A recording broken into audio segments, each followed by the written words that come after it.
Is that legal? I will make it legal. Where do you get this bureaucratic bull? You have all the character references of a politician. Intelligence has nothing to do with politics. This president is not above the law. If the dirty air don't get you, the politicians will. The last remnants of the old republic have been swept away. These orders have forced us to declare independence.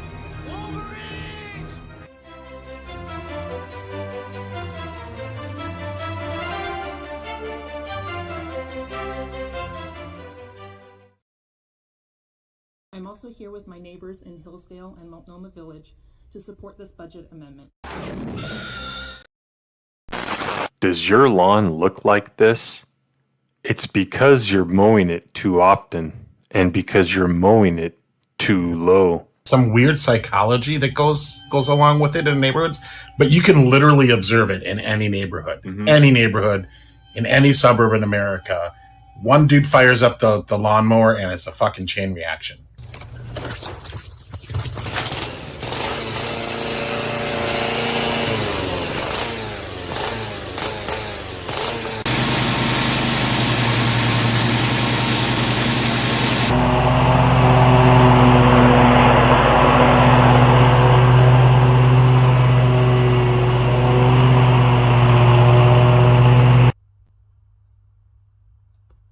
I can't calm down because it's wrong.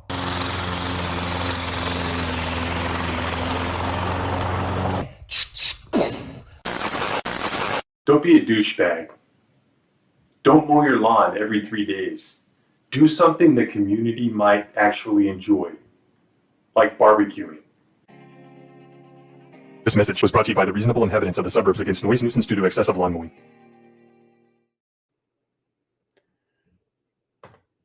With the shield and sword, we're protecting you from the horde. This is Grounds of Expediency Live. I am your host, Tim. I am the culture war realist. I'm a rational individualist. I'm the no compromise anti-communist. I'm the hierarchy dominator. I cite history with validity. I've got the hot takes for the bot fix. And most importantly, I am never a victim.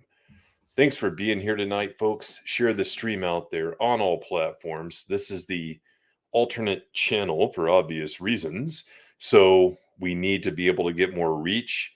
I got about 20 subs over the last couple of months. So thank you for that. Let's try to get to 100 subs in the next month or so. Let's try to get to 1,000 subs in the next year. It would be awesome. If I had more time, I'd make more shorts. My political shorts on this channel have been pretty damn successful for what I put into them. If I have more time, we do more live streams and try to grow the channel because we definitely have a lot to say on these topics. It's been a pretty crazy year. Like this week, especially bad. I think we're discovering that there are people in denial about the economy and stuff. Like people are just so disconnected and they're doing this, you know, and they're not understanding what's really happening with the economy, with politics. We're not in a good position right now. You're going to see it get even worse. Like a lot of us are okay because we're insulated. But people out there that are barely scraping by, it's going to get worse for them. And we're seeing the indicators in consumer reporting. What are they buying? What are they not buying? Drive by fast food restaurants and see if you see people in line like you did 2 or 3 years ago. Stuff like that. We're not in a good position. Companies laying people off. And everyone's like, oh, wow. Why is everything bad? Well, have you looked at anything? 1 year ago, we were being hit with extremely intense inflation. Now we're more or less in a recessionary environment. It's not good. Save all the money you can. Try to make all the money you can. Try to not spend money on stuff you don't need to, because it's only going to get worse. And guess what? The most easy thing, the easiest thing not to spend money on, your discretionary funding, your discretionary funds is entertainment, because you already have entertainment. You have old books, you have free shit. If you have internet service and a Roku stick or whatever, you can go to Tubi, you can go to the Roku channel, watch all that stuff. You don't have to have the HBO Max. You don't have to go buy the $80 special edition DVD set. You've got stuff you can be entertained with. Plus, you'll also hurt Hollywood in the process. If we're going to suffer right now, then they should too. It's hard not to get depressed seeing some of the stuff that some of us see out there, but nevertheless, it's the truth, and we're not going to sugarcoat it. Is there any hope? I think there's always hope, but I think at this point in American history, we may be past the point of no return, where can any president, can any Congress, can any state ledge, can any governor turn this around? I don't know, because the culture is swinging a certain way, and that's some of the stuff we're going to get into later. When you take your entire citizenry and those that are not citizens, and you change their expectations over the course of several generations, and then the perception of what they think is owed them is now the new expectation. It's hard to get people out of that. Like, hey, I don't want to go work in the factory for 9 or 10 hours a day and it's 100 degrees in there, because that sucks. I'd rather have the easy job. Well, you're not smart enough for the easy job, or maybe all the easy jobs are taken up. So you have to do what you have to do, but people aren't. That's the thing. And we keep bailing them out. It may be too late, but it doesn't mean that we give up hope. It just means that drastic action may have to be taken. So on that sunbeam of a note, let's go ahead and bring on in my esteemed co-host.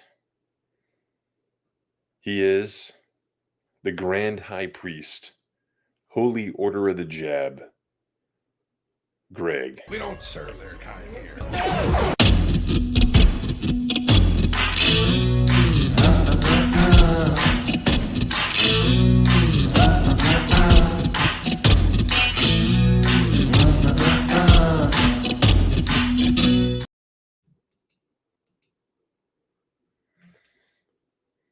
Greetings, everybody.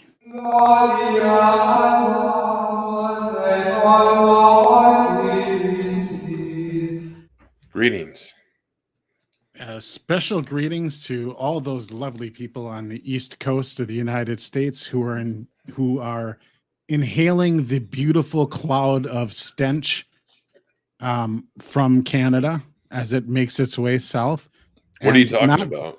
And not being told to wear masks. Oh, the wildfires in Canada are basically turning New York State orange. Wow, I hadn't heard. There's that. like New York is like hazy and orange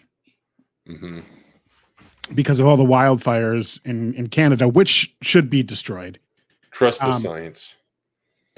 But no mask orders. You can breathe that shit, no problem. Well, no, I mean, they're advising people with, who are at risk to just stay indoors and not go outside and breathe the smoke. But nice.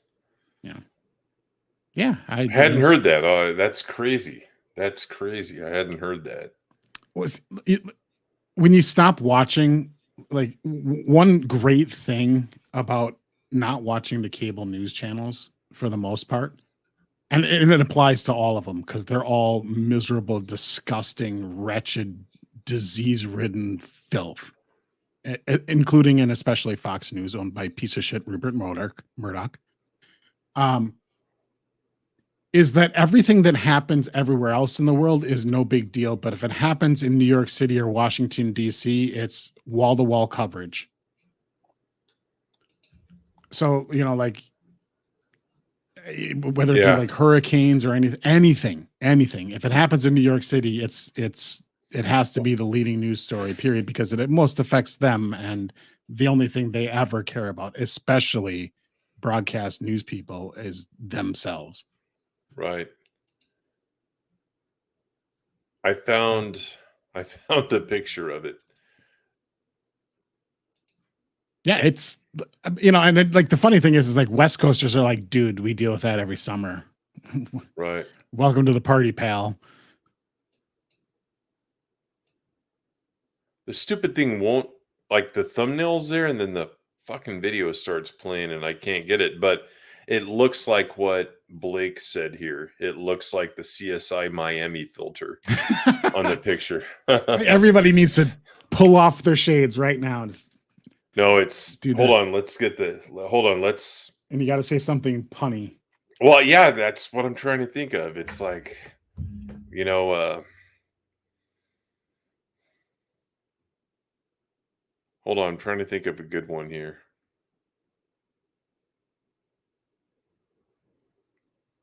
It's been so long since I no, hold on. I can think of one here. All right.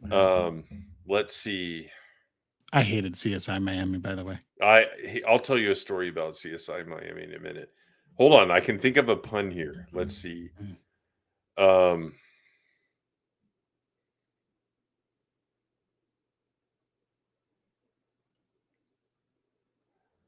don't know.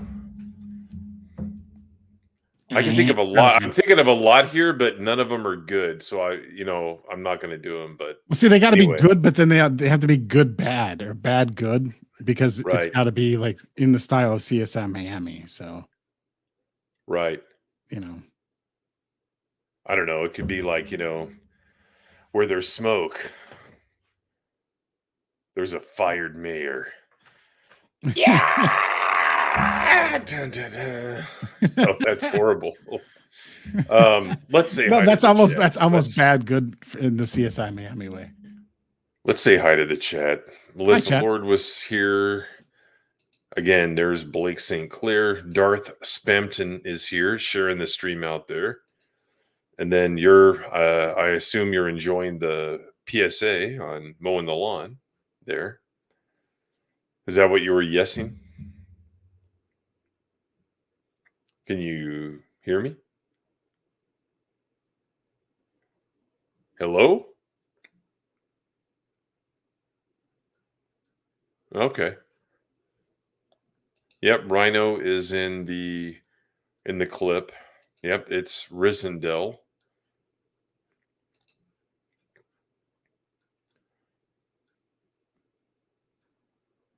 Victor Krieg is here. Thanks for being here. Sorry, dude. I got up to get a water and I didn't switch mics. Okay. Fox News is controlled opposition. I don't know. I haven't watched it in years. FuchNorris is here. It's his Friday. That's always a great feeling. Congratulations on that. Thing is, this Fox News really has never been great. Well, here's why it was great. Here's why Fox News was great. So when it had a couple great people. Well, there was nothing else like it, because you guys got to realize, you know, there was internet and all that. There was stuff like CompuServe and Prodigy. But if you're of our political persuasion, or at least on that side of the spectrum, end of the spectrum, I should say, there was nowhere you could go other than maybe listening to Rush Limbaugh every day, right, at 11 o'clock in the morning. Right. But when that channel came out, it's like, wait a minute, they're not like coming out as, you know, the Republican news network, but they had voices and opinions that you couldn't really get anywhere else. So that's what made it fresh, right? A lot of the personalities that are on there are now like some of the ones you see on social media, right? Like Ben Shapiro and all these guys that I don't even know the difference between them. The guy with the beard and glasses, I get them all mixed up. But that's Matt Walsh. If you're talking Matt about Walsh, Daily Wire, yes. So point is, it was fresh back then, and then 9/11 happened, and they really took off after that because people are wanting to, start talking about how do we respond. We're going to go to Afghanistan, and they're all talking about it. You turn on the 5 o'clock show, a special report hosted at the time by what's his name? No, not Brit Hume. The other guy. Was it Brit Hume? Yeah, it was Brit Hume. And then because now it's Brett Baer. Yeah, Brett Baer. Yeah. I was thinking of Tony Snow, but Tony Snow never hosted that. And then 6 o'clock, you'd have like the regular news show and all that, hosted by Plastic Face. And then you'd have 7 o'clock, Bill O'Reilly, 8 o'clock, Hannity and Combs, 9 o'clock, Combs at the side talker bitch. Greta Van yeah. And they would all cover almost the same like topics, but from different approaches. So, well, no, like Greta was terrible. She'd be like, "Hey, we're gonna do 7 months in a row about that one missing intern." Or the chick in Aruba, Florida, Natalie Holloway. Yeah, and then the Chicago Scott something or Peterson trial. Yeah, like, she was always into that kind of like salacious trial garbage. Yeah, but she would do some of the politics. She would do some of the politics, but not nearly as much as they would all talk about that. And then that got really stale after 3 or 4 years, and then they brought on like Red Eye, and they tried to do that horrible comedy show. They did like one episode of it. Was so bad. I think I talked about it in a video about 1.5 years ago as an example of just because people have a show and you agree with them doesn't mean the show is good or that you should, throw your support behind it, because that show was horrible. But point is, that's what made it different. Well, here it is. What is it now? 26 years after it debuted. I think it was 97, like that, right? Yeah. So we're so far. Yeah, we're so far in that, like, and then Murdoch is out of the picture, right? Well, it was like, was it Stone Ailes that really was the brains behind the Fox News channel? And then ousted, big time. And and then it was kind of downhill from there. And you mentioned like 9/11 was like their big like turning point. The same thing happened with CNN, although CNN it was the Gulf War. Storming Norman Schwarzkopf and all the wall-to-wall coverage of Iraq War I. That's where CNN came to prominence. They were the equivalent of like C-SPAN prior to that. That's where Wolf Blitzer, made his name. I remember in 91, watching the, like all the video footage of overhead, like bombing buildings and all that shit. Yeah. Hey, it was captivating at the time. I mean, it was like, wow, we're really getting like front row seats to war. Okay. Mm-hmm. We also have Jack and Small Time with us. But yeah, that's what Fox News was. Now it's like, what are they going to do? Again, I haven't turned the shit on and I couldn't even tell you. Oh, another part though, that Ailes was probably behind was like the blonde bombshell strategy, right? Oh yeah. There was a website. I think it was like talkingheads.com. I can't remember, but it had like every chick on every news channel, like multiple, galleries and stuff like that. And there are ones that you've probably forgotten about that were like, whoa, what happened to her? But really one of the best, Juliette Huddy. You remember her? Juliette Huddy. I'll have to Google her. I'll pull it up here. Now, she went through several stages, but when she was at her peak, it was like, holy smokes, she had to be the best one. Yeah, here we go right here. But yeah, that was his approach too, and that I think that definitely Wirt. This one.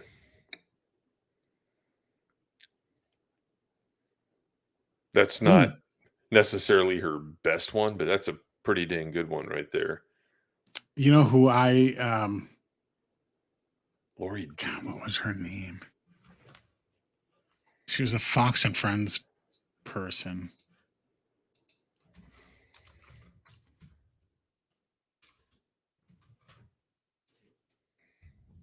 Oh God! What's oh yeah, I remember now. Yes.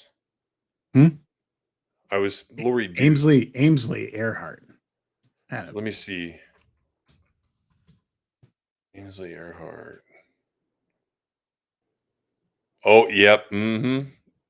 She looked like she looked like a Trump's presser chick. Mm-hmm. Yeah. Yeah. Good one there. But there were so many of them. It was like, yeah, that was a good strategy from Roger Ailes because it worked, you know.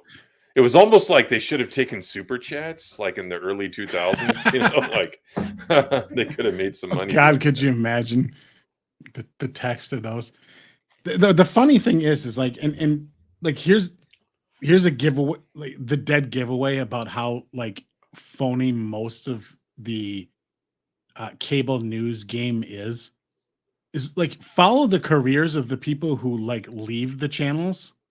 Yeah. And so like, you know, they're on Fox and they're like, you know, hard right, like spinning and spinning and spinning, taking all the angles you'd want if you were a right leaning person. And then they get hired by CNN and they 180 100%.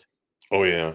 There were a few of them. The other chick, the one that was not attractive on Fox and Friends, she did Emerson Camerado, like the one that had to well, that no, not even her.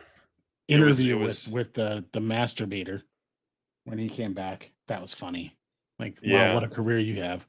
No, I'm talking about the other one. Like, I think she was like the original. She did that, and then the chick that went to MSNBC, like the primetime one. I can't think of her name.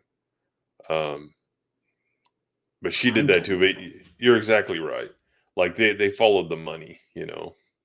Well, I mean, they know they're pandering to their audience.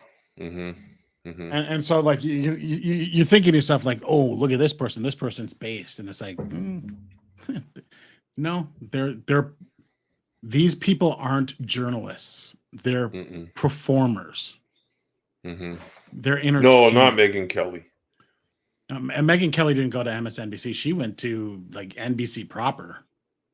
Then didn't really last long there because she dared to say something true about blackface. And then they shit canned her. And like she still got paid. It was a great deal for her. Fox News girl that went to MSNBC. This is like a long time ago, but if I say it, you'll be like, "Oh yeah, her." Oh come on! I stopped watching the cable news channels. God, I don't know how long ago. Oh, I got to pull this up here because you'll remember. This isn't the one I'm talking about, but it's the other one I'm talking about. This is the Fox and Friends chick in the middle. Remember her? Oh yeah. She sucked anyway. You could tell she didn't want to be around Brian and what's his name? Yeah, no, I didn't there's like Camerata right there.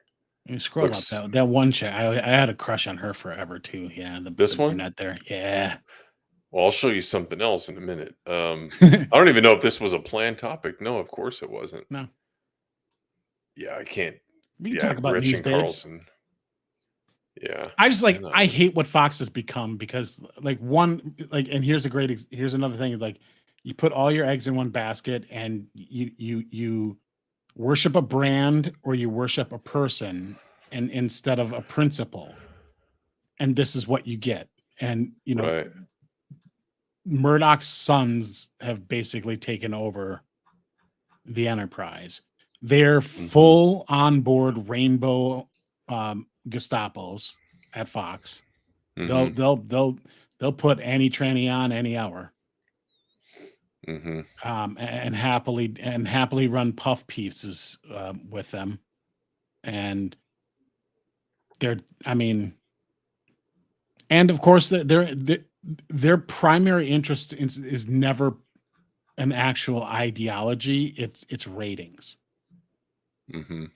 And for a long time, they got ratings by being the opposite of CNN and MSNBC, right? Right. Yeah, so it happened to fit. But that was where their loyalty always was. It was never actual principles. Because if you look at like the long, disgusting history of Wall Street Journal op-eds and, papers like the New York Post, the Sun over in the UK, and the garbage rags that he owns in Australia, like none of these organizations are good or reputable.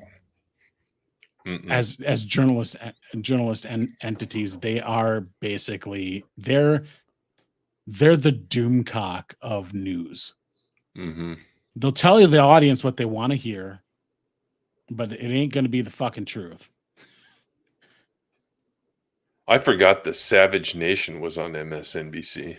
And that doesn't mean I like the other channel. The other channels are, just as, the other channels are even worse. Except for the one thing that like I hold Fox in contempt with is that I don't think the other channels are pretending like Fox is. Fox wants it both ways, and that I won't abide. Yeah. I don't know why I can't find this. But this chick I'm thinking of was freaking annoying, man. Oh, there was a lot of them there, and like all the way, even all the way back in the day from that. Because like I never liked Shepard Smith. I never liked Neil Cavuto. Oh, geez, what a douche. Or basically any of the people in their business segment, like because I mean, none of them were particularly good. The guy from MASH.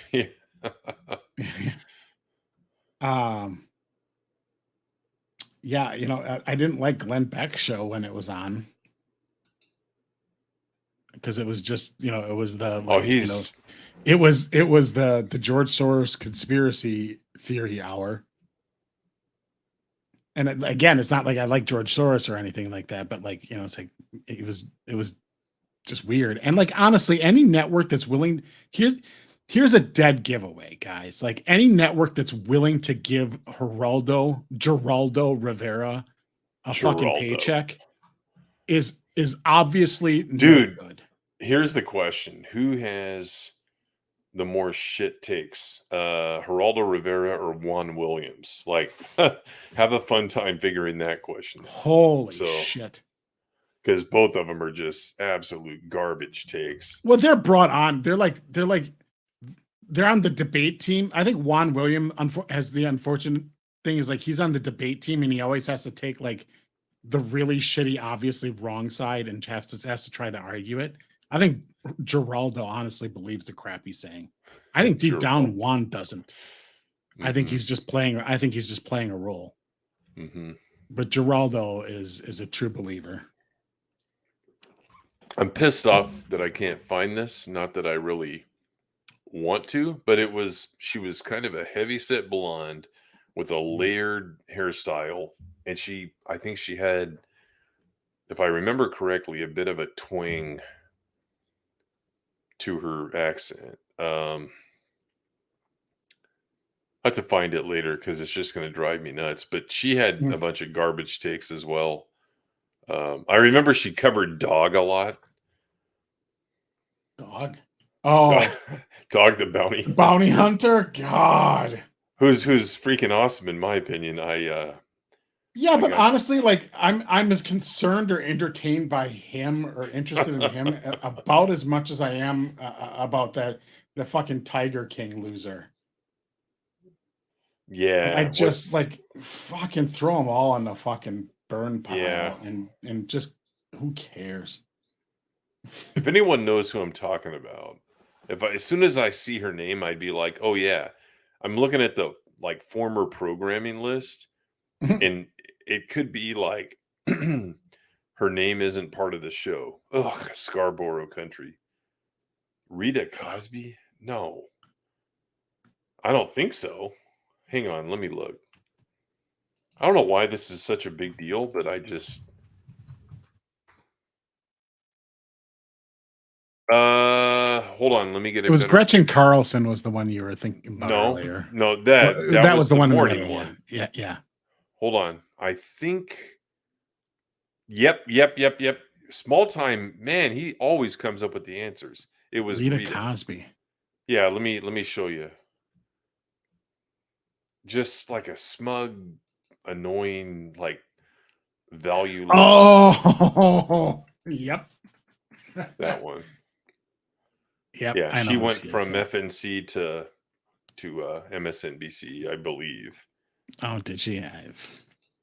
This is way back, man. This is like in freaking 04, I think. Let's look. Yeah, it's very common, especially 2005. 2005, yeah. The non-main, heavy hitters, the primetime hosts, they switch all the fucking time. The contributors and the guest hosts or whatever. It's a rotating circle between the three news channels. Right. And quite frankly, they're all garbage. And like I've said it before, and I'll say it again, need to pass a law that allows or requires cable companies to allow you to opt out of cable channels that have a carriage fee of over 25 cents a subscriber. It would absolutely destroy all of the cable news channels all in one fell swoop. Poof. Yep. All of them would go, especially Fox, because they're the ones that charge the most. Yeah.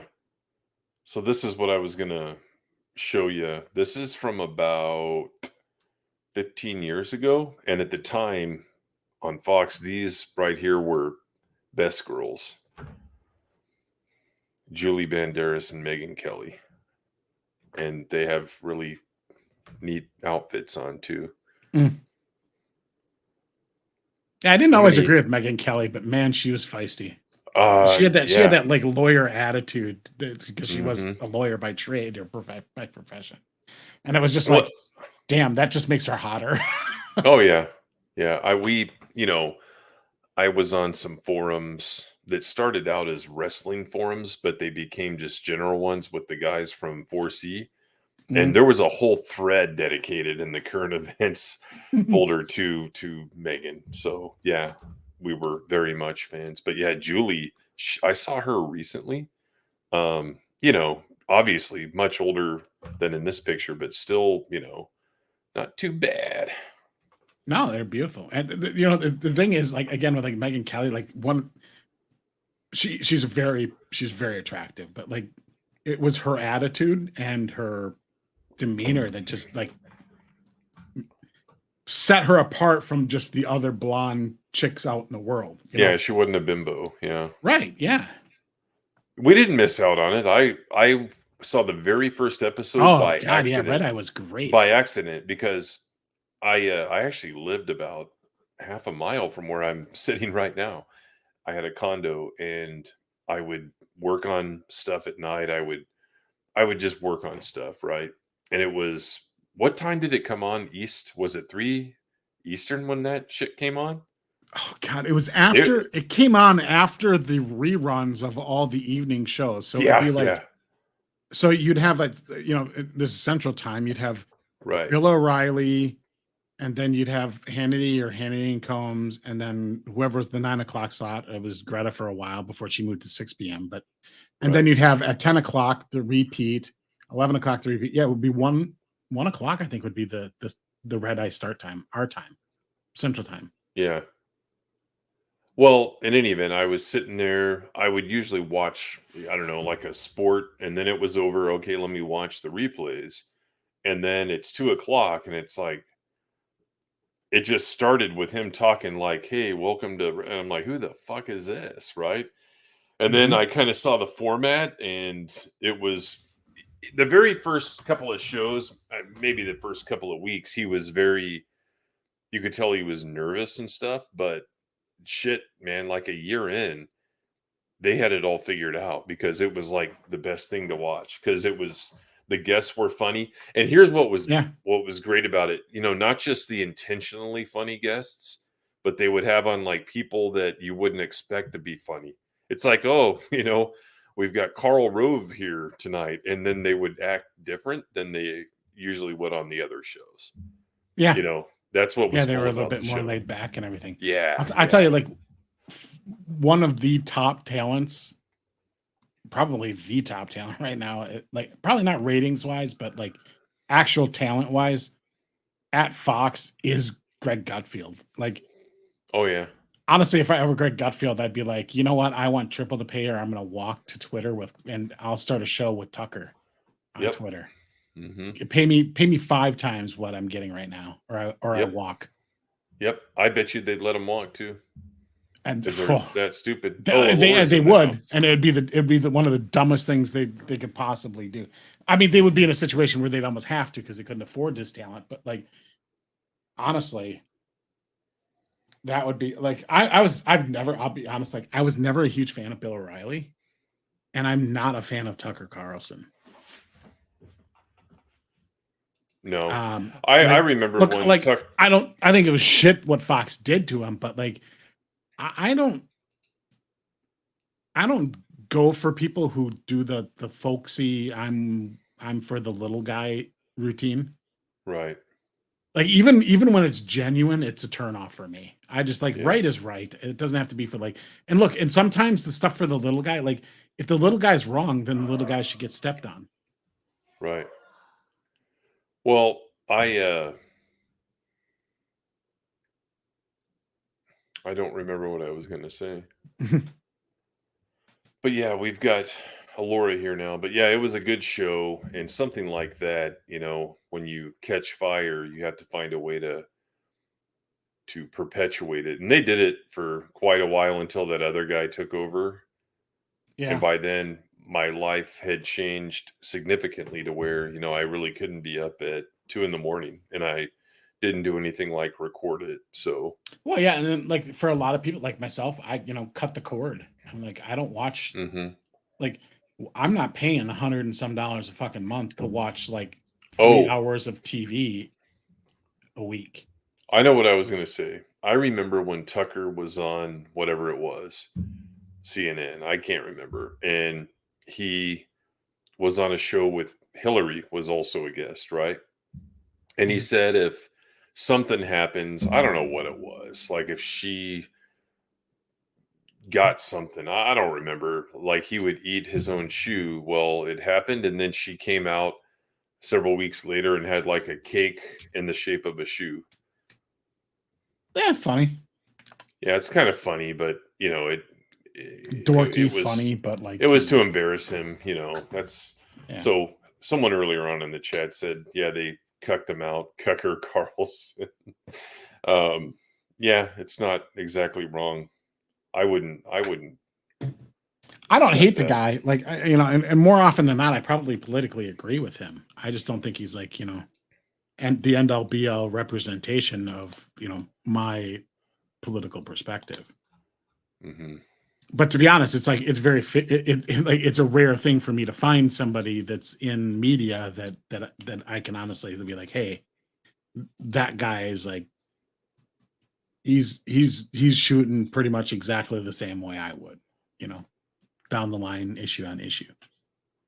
By the way, I mean, to be honest, like I've changed my political views over the time. Like I've always been, you know, conservative and very right leaning. Like I've never been liberal in my entire life. But there's certain things when it comes to like, you know, geopolitics and things like that. I've definitely changed my views. Yeah. By the way. Yeah, go ahead. I don't know.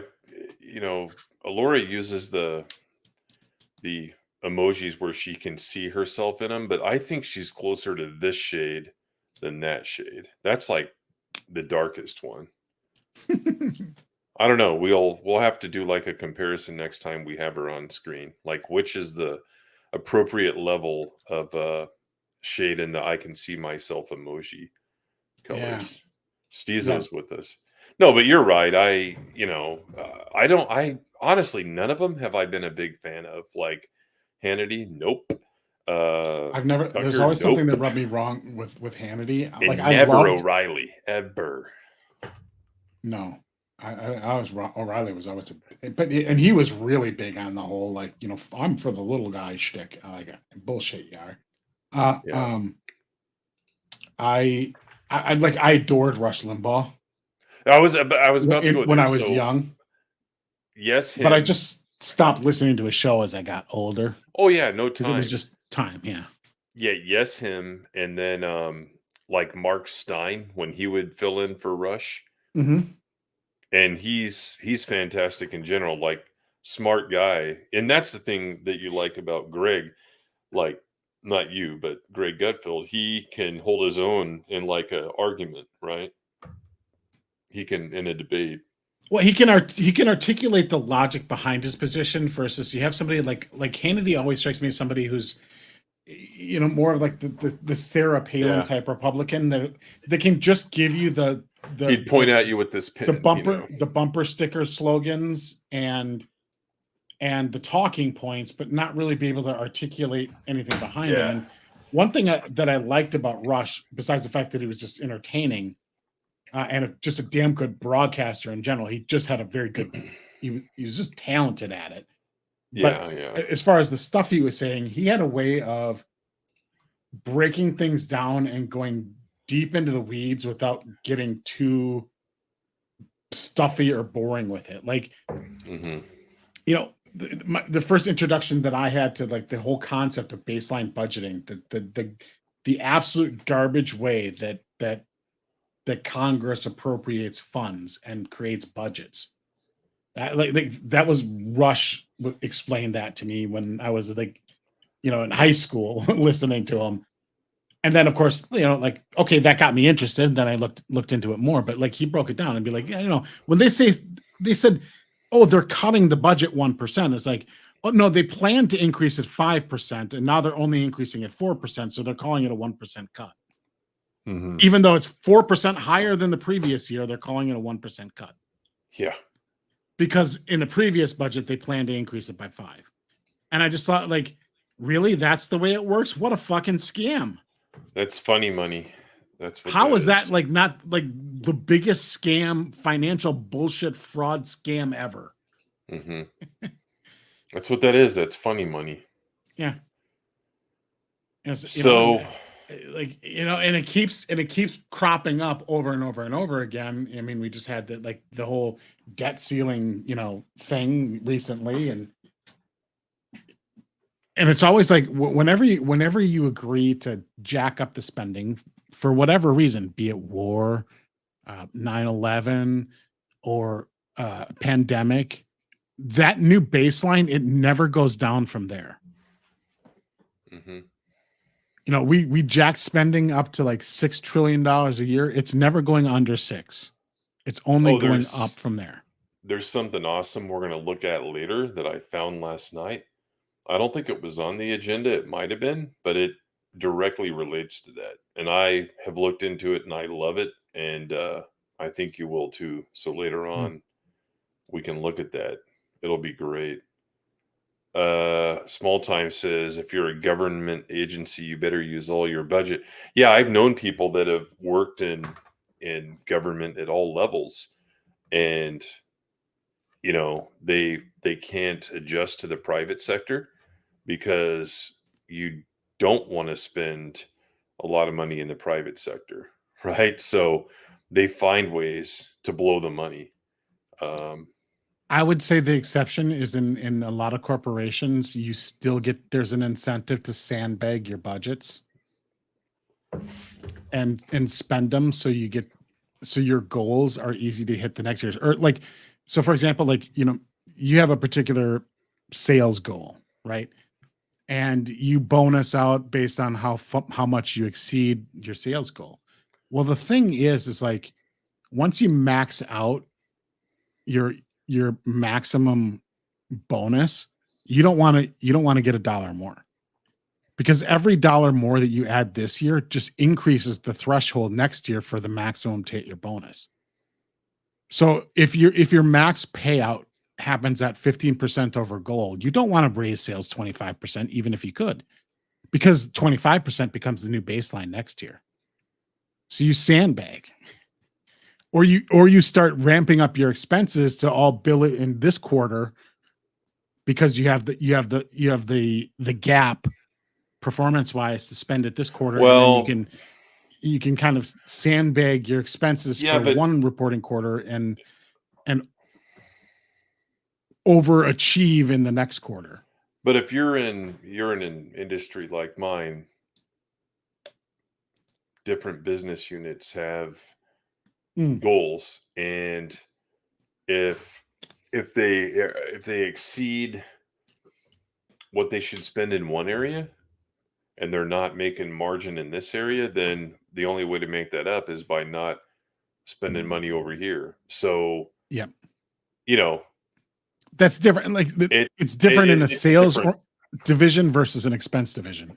Yeah, and salesmen are, I don't care what industry you're in, they're just scumbags that don't know shit about shit. They just want things to happen. I don't like them. I'm the opposite of a salesman. I deal with salesmen all day. So if that makes sense. In fact, I say this a lot, but 80% of my job is teaching salesmen how to be salesmen, because again, all they're interested in is more sales, not in how do you service the sales that you have, or I'll fire you and I'll get a new one. I'll get a new company to service me, Well, it's always orientating, and this is unfortunately for like most financial incentives, they're always short-term goal related instead of long-term goal related. So you can increase your sales short-term, but long-term piss off your customers and actually hurt sales in the long run. But like by that point, you don't care. You made your big bonus, and you can just go somewhere else, or you can just blame it on somebody else and say like, oh, your goals are unreasonable, you should lower them now. Yeah. I mean, and that's generally kind of how it works, right? Yep. And you see CEOs do that all the time. They make bad decisions that are very good for the immediate reporting year, but long term, they're bad decisions. Yep. So on the actual topics, I wanted to hit on this, and we're, DeSantis campaign launch. I don't so much want to talk about his campaign launch itself, but about the reaction to it. And I think in private chat, we talked about this. Yeah, I'm just going to pull it up here. This right here. Cat turd boy. Yeah. Yeah, and here's the thing, like there were many reactions that night, but this account, for whatever reason, it's just one of those accounts that somehow was able to develop reach. What is it, like almost 2 million followers now? And from what I read, this account is some boomer from Florida, right? Yeah. That's essentially what the account is. And you can tell, like, based on a lot of the tweets. I don't follow the account, don't care about the account. It's too dumb for me. I'm too smart of an individual to like this account. But it says the problem with and this was 8:07 p.m. that night on the 24th. The problem with the DeSantis launch on Twitter Spaces wasn't the glitches and crashes. The problem was it was a boring snooze fest. Nobody, being honest, can say otherwise.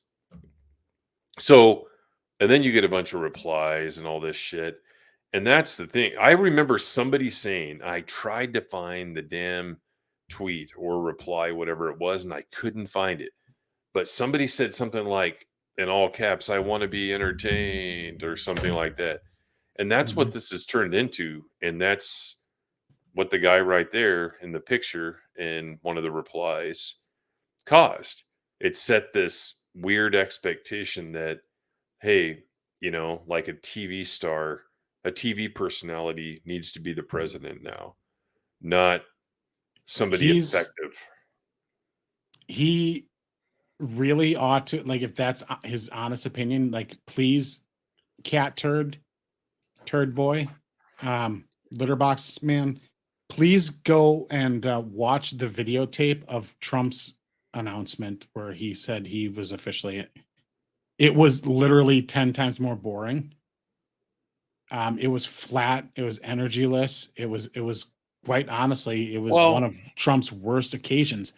But the thing is like, DeSantis actually like covered a lot of policy issues. And this attitude here is like, well, we don't want that. We want him to have a silly name for his opponents. Mm-hmm. Like, oh, he needs to make up funny names for Biden, or he needs to make funny names for Trump, or Haley, or Nikki Haley, or whoever else, or whoever else is running. That's what we want. And it's like, so you want the dumbest possible campaign possible, right? Well, and here's the thing, like, void of policy. This whole style over substance thing is like a liberal approach. It's not traditionally a conservative approach. Like, think of some of the candidates. Like, let's go back to the 90s, right? And SNL, I know you didn't watch it a lot, but some of their political stuff was like top notch at the time. You know, Dana Carvey as Bush 41. Right. Against Phil Hartman as Bill Clinton. And they really played that up, because those debates, you know, here you have Bush that really did have a plan and all that stuff, but you had the good old boy over here like, oh, shucks, you know, I'm going to play my saxophone and, you know, all that shit. And I'm cool. And I'm the first, I'll be the first like black president, you know, like, honorary, all that shit. Well, and then you even John Kerry, like, oh, he's so well spoken compared to this old Texan, stuff like that. That's like a liberal thing. So, well, and that's always the case. Like, you notice that the Republicans are always dumb or evil. Mm-hmm. And the Democrats are always and the Democrats are always like geniuses or just so damn sexy. Yeah.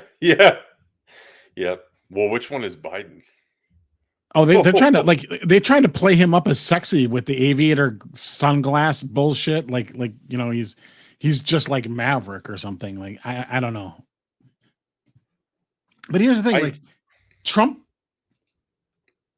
is, if you're an only Trumper, right? So in the political world now, like, we all know what never Trumpers were, right? Those your Bill Kristol asshole types, your worthless pieces of shit like David French, you know, fake, never really were conservatives, in my opinion. You have those people who just like, they didn't just like not vote for Trump. They like completely switched sides and endorsed all Democrats, right? So you have never Trumpers. The problem is that it isn't just never Trumpers that are in the game. There's only Trumpers. And the only Trumpers are as bad or worse than the never Trumpers, because they will never, if Trump isn't the nominee, they will stay home. And they can't see reality in front of their face. And if you're an only Trumper, you have to go style, because Trump has no substance. If you really look at it, like, if you go through Trump's 4 years, right? And I voted for the guy in 2020. All right. If you look at what he did in his 4 years as presidency, like, what are you going to give him credit for? The economy. Okay. What did he do with the economy? What did he do that made the economy so great? Say, okay, he passed that tax cut bill, right? Mm-hmm. Okay. That exact tax cut bill was pushed through Congress by the same people who hate Paul Ryan, call him a cuck, call all the, a bunch of Republicans in Congress and the Senate cuck-conservatives, right? So it was like Paul Ryan was the speaker who pushed that bill through. All right. The people like Lindsey Graham and what's his name? Turtle Man, Mitch McConnell. They're the ones that shepherded that bill through Congress. Like, so they get no credit. And in fact, they're the bad guys, right? They're the evil cuck-conservatives. But your guy Trump, he's the genius who signed the bill that made it through Congress. And he wouldn't have been able to do that without the quote unquote cuck-conservatives that, your Jack Posobiec's of the world hate so much. Mm-hmm. And look, I'm not a fan of Paul Ryan. I'm not a fan of Mitch McConnell. But if you're going to give Trump credit for that, then you kind of have to give credit to the leaders in Congress that also put that through, right? Right. And besides that, what did Trump do? Well, on foreign policy with the Middle East, he was pretty good. In fact, foreign policy was probably his biggest strength as presidency, as president, up until 2020. He didn't finish the wall. Mexico didn't pay a dime for it, so he failed on his primary principle, campaign promise. He's a failure. 0 scores, 0 credit. What else did he do? He passed a bunch of tariffs. Okay. That can easily just be undone by the next guy. The only lasting thing that Trump did, honestly, was the Supreme Court justice placements. And again, you gotta also hand it to Mitch McConnell is the one that took all the heat for holding up Merrick Garland until the election. Yeah. Right. So if you're one of those only Trumpers, fuck Mitch McConnell, he's a cuck-conservative. Okay, again, wouldn't have if Mitch caved on that, he wouldn't have gotten. We would have had Garland in there on the Supreme Court. Mm-hmm. So, as far as budgets go, his budgets were reckless and terrible. He wanted to spend an additional $1 billion+ or $1 trillion+ on an infrastructure bill. His domestic policy was actually, frankly, kind of shit. And then when it came to COVID, he closed the country down, ramped up signed every spending bill. They were spending money so fast and appropriating money so fast in 2020 that they literally couldn't spend it all. And even recently in the budget deal or the bill to increase the debt ceiling, they were taking money that was still left over from that. Years later, they're still we have billions of dollars that we just appropriated and we just couldn't spend it fast enough. That's how reckless and terrible that his final year was. I'm sorry. And the other thing is I'm sorry, once you lose in the general election, fuck off, you're done. Fuck off, you're done. I don't care if you think he was cheated or not. Tell me, in the states that he got cheated out of, if you think he got cheated, what has changed in any one of those? What has changed in Pennsylvania? What has changed in Michigan? What has changed in Wisconsin? And what has changed in Arizona? Between 2020 and now, that's going to make the outcome different if Trump's the nominee. Oh, actually, every one of those states have gotten more liberal by a substantial margin. Well, I think Arizona passed some laws around electronic voting machines, but Oh yeah, but now their governor, they don't even have a Republican governor now. mm-hmm. So how do you think the elections are going to be handled in every one of those states? Like, if you really believe that it was cheated in 2020, like, how do you think it's going to go this time around? Why would it be different? So going back to this, why did Reagan and Arnold get elected? Well, here's the thing, Victor. Like, he was answering Boba Fett's question. He had one of the best speech writers and an actor. It's not just how good the speeches were, it's the content that helped him articulate his policy stances, right? Because America was in bad shape like we are now, with one of the top 3 worst presidents in United States history, Jimmy Carter. And Reagan came in and knew what to say. And then he actually did a lot of it too, right? He knew what to tell the speechwriters. This is what I want to say. And then he went out there, articulated it, and did it. And he didn't have like an army of speechwriters while he was working his way up through the party. Because like Reagan didn't just pop out of nowhere and then he was governor of California. He was governor of California, but then he was also very active in the campaigns and everything. But like Mondale, like some of his best speeches go way before his time as president. And like, he was building a base. And you also have to remember, like, California was a red state in the 80s. Mm-hmm. Every state was red in 84, but Minnesota and District of Columbia. So. Right. Well, the funny thing is, like, a big chunk of blue was actually in the South, which is now all red.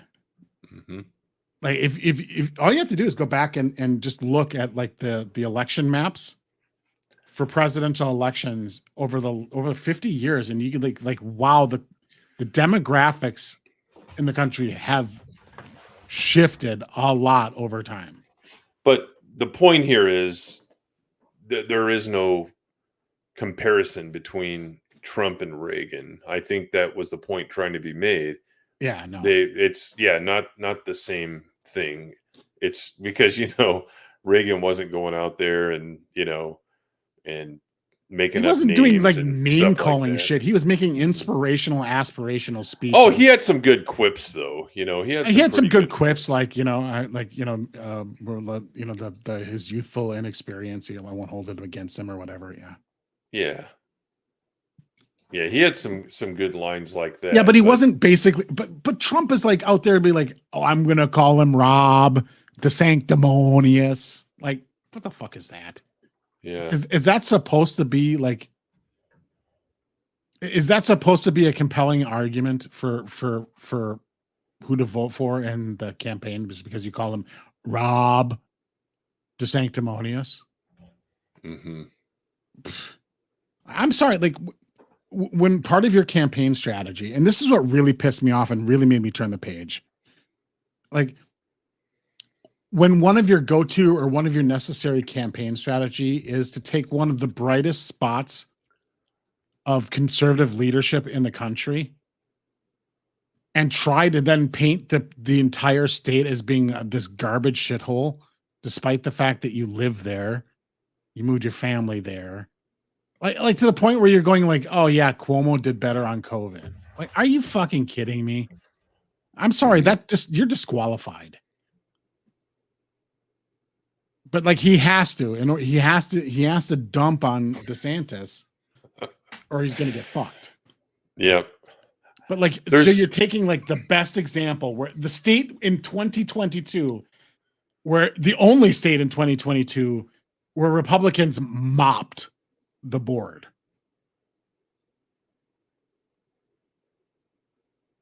Yeah. And like your whole campaign is going to be like, oh no, it's shit though. There's a dog turd account. And this is the tweet. Here's your shoes to cat turd. And what's and the funny thing about is, that like, is these that people that's are the exact type of humor Cat Turd would use. That's why it's Yeah. funny.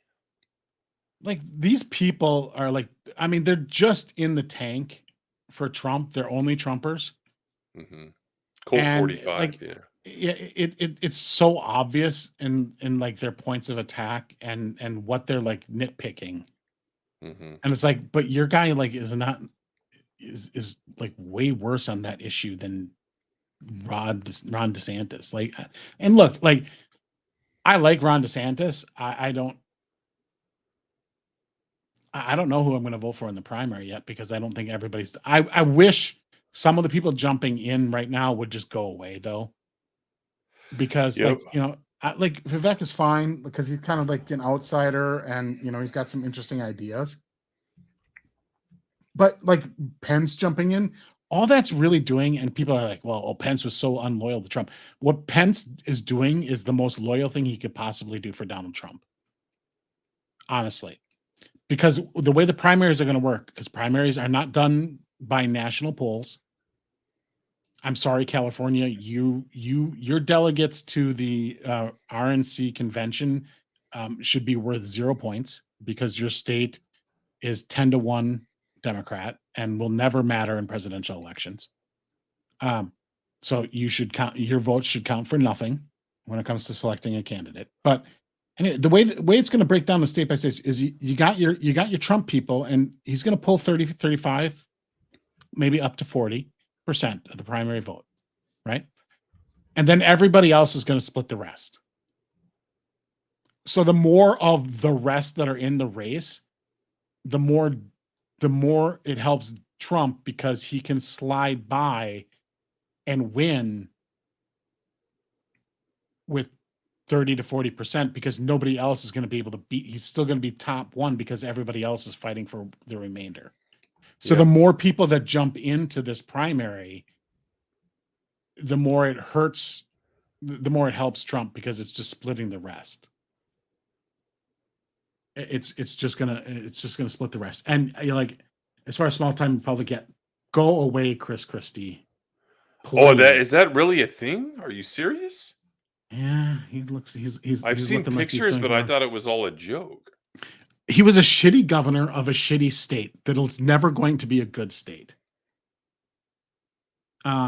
He's should never be forgiven for sucking Obama's cock right before the 2012 election, because he got right down on his knees right on that beach and just sucked that fucking Obama cock for some aid money for the hurricane.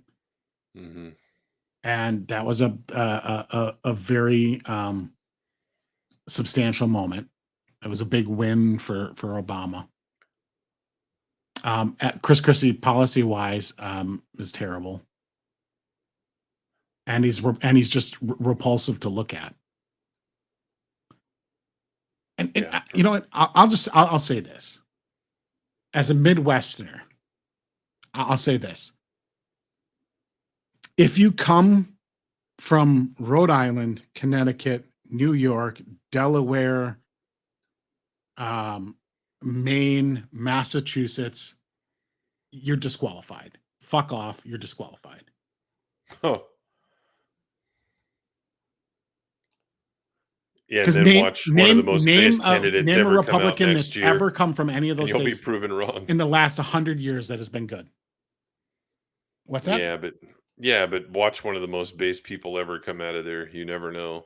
Yeah, but they may grow up there, but they're not going to win in those. If they're able to win in those states, they're garbage. Yeah. Well, and if they can win, they're garbage because they're probably rhinos.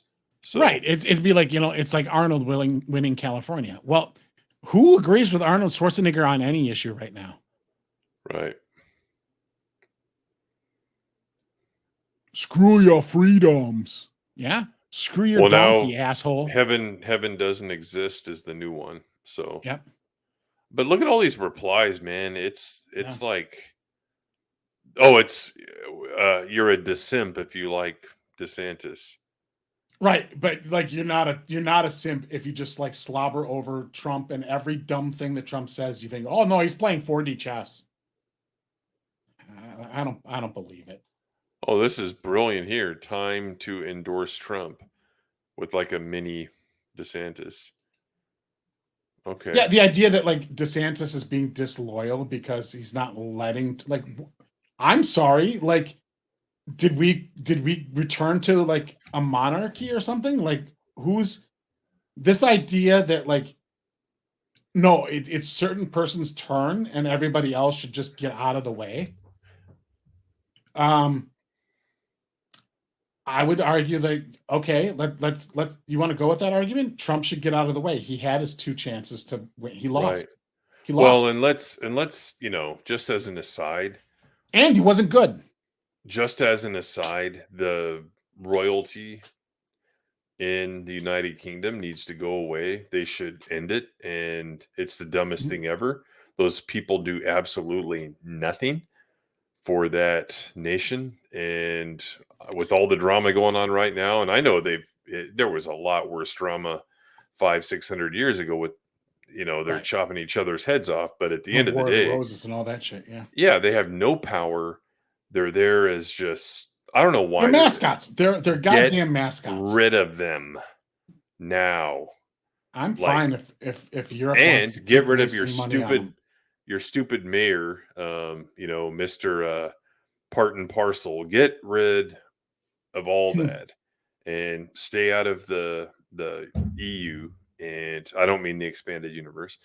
And just, you know, be more like America. That's my advice to United Brexit Kingdom. was a great idea. Like, and the reason it was a great idea is that like no country should give up its sovereignty to the will of other countries that don't have its best interest in play. Right. Like the more centralized you go, the less you're represented. Mm-hmm. Right. It'd be like, you know, like do you know if you live in any other state, do you want like California's legislature deciding, you know, what you do? Right. Hell no. Oh, and yeah, Razorfist has an older video on like trying to basically take the electoral college and apply it at the state level. You know, there's no way to wave a wand and make that happen, because every single state would have to do it themselves, right? But that's how the system should have been designed from the beginning, and the forefathers just didn't. I don't think they could see into the future to know that it was needed. So, well, anyway. I think number one, they need to get rid of the direct election of senators. That was one of the worst amendments. Correct. Because senators don't have an interest they have an interest in protecting their party and the national agenda, not their state's best interests. Yeah. And you see senators consistently vote against their own state's interest all the time, and the reason is because, you know, because they can just be loyal to the party, not to the state. So like you want less partisan or less party politics, then get rid of the direct election of senators. Now, if a state wants to choose to elect their senators that way, you know, I guess you can't constitutionally stop that. Right. But for the most part, states should be, you know, state legislatures should be appointing their senators. And they should be working at the behest of the legislatures for the states, not their own interests and everything else. But you know, back to what Melissa said, like look, Ron is term limited. So if he waits his turn, he's going to be 2 years out of the governorship before the next election. Yeah. So this is his time to run. Like it's kind of for him, it's now or never, because there's not going to be another position for him to stay in national prominence, because he's got a good record to run on. The shit that he's doing in his state has been pretty solid. Like the bills that they've been passing, like they're going. You know, unfortunately, some of them have getting, blocked by ridiculous judges, but you know, that has to work its way through the courts. But like name another state that's doing more. So here's another tweet. Brendan Dilly. Many of you will be attending graduations next week for the class of 2023, and I want each and every one of you to know that those high school graduations will have more people, more enthusiasm, missing the Oxford comma there, and more entertainment value than a Ron DeSantis rally. So that's what these people are looking for. And then somebody replies, and more wisdom. Yeah, sure. So yeah, at a public fucking school system, which we'll get into later. But then here's a based account, Michigan Students for DeSantis, and they're quoting him. Politics is not entertainment. It's not about building a brand, and it's not about virtue signaling on social media. It's about delivering results. Yes. So, and maybe it's important to build a bit of a brand, but not by using the methods that you build your brand around your ideas, not your personality. Yeah. That's where you build the brand. And to answer Darth Spanton's, like, how will DeSantis run for president in 2020?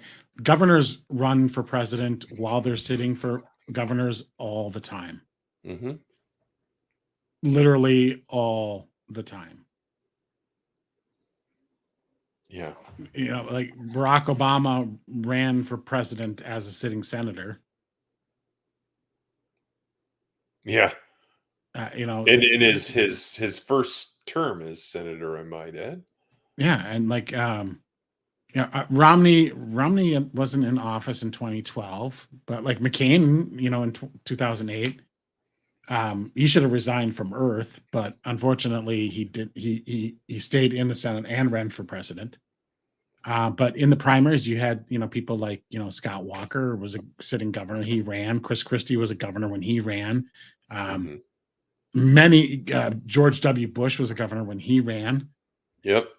It's very, very, very standard to vote, and typically governors are better presidential candidates because they have administration experience. Like they've actually run the executive branch of something. They have more record to run on than somebody who's like a senator who's like, well, I co-sponsored a bill that like 13 other senators put their name on as well. Like, senators actually kind of make shitty candidates typically and don't have a great track record of success. Because if you look at presidencies, Reagan, governor, George H.W., vice president, Bill Clinton, governor. Bill Clinton ran his second term against a sitting senator, crushed him. George W., governor. George W. ran successfully against John Kerry, senator. Barack Obama, senator, ran against McCain, senator, and that was just the worst election choice in the history of the world. I mean, honestly, like it was honestly worse than Trump, Clinton. You had Romney was a former governor,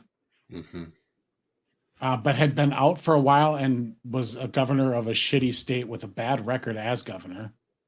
Right. Against the sitting president, and then you had outsider or whatever. Trump versus Hillary Clinton, who was a Secretary of State and senator. Yeah. And former first lady. So like governors tend to be the better candidates, but it depends on the state and the situation. Like, so like, oh, you were the governor of Massachusetts. Well, that to me is a disqualification. Because like, if the people of Massachusetts elected you, then you must not be very good. Yeah. Seriously. Sorry, but like if your state hasn't gone red in 4 decades, like you should have zero decision power when it comes to selecting the presidential candidate in your party. Yeah. And that would be one of the first rules I'd pass and like if I were to take control of the RNC, it'd be like, look, if your state hasn't gone red in a presidential election in the last 5 presidential election cycles, like you get 0 delegates at the convention. Fix your own state and run a, hey, state party, get your ass in gear and win some fucking elections. And then you get to help choose the president, because like having these states that just are garbage and will never vote Republican actually have a say in which governor. I mean, that's how you get really crappy candidates that are your milquetoast Romney types. Yeah. And, so like, you don't want somebody who's like so conservative that like, that they're going to turn off the moderators. I mean, because the first goal of election is winning, right? You can have the best policy position across the board, be the best, smartest president ever, best policies ever, but if you can't win the election, it's all worthless. So the first goal in an election is win the election. Because everything else doesn't matter if you can't win the election.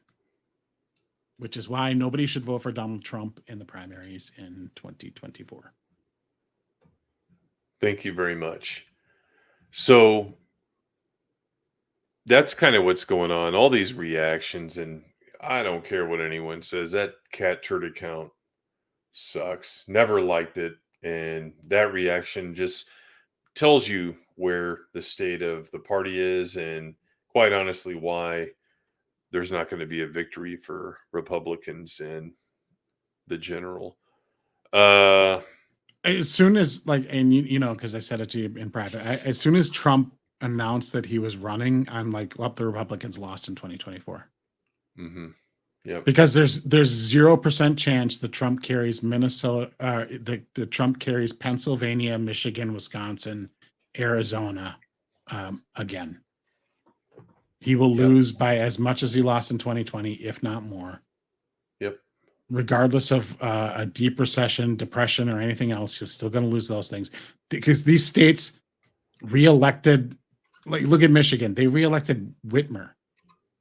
For Christ's sake, one of the worst lockdown governors in the entire state, and she ran away with it in her reelection bid. And in Pennsylvania, they elected a retard to be their senator, like an actual fucking retard. Yeah. So you think that like those states are going to go any different in 2024 than 2020? I'm going to ask you, why? Why would they? Mm-hmm. What's changed? Nothing? Then why would the result change? Yep. I mean, it's not like the environment was great for Democrats in the midterms, and yet they literally elected a retard and reelected Gretchen Whitmer.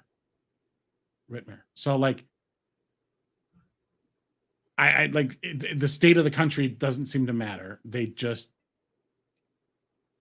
I don't think that he's going to be able to get the job done in those states. And I think that if he isn't the nominee, then a whole bunch of only Trumpers are going to take their ball and go home, which is exactly what happened in 2016 with the Bernie supporters, the Bernie bros.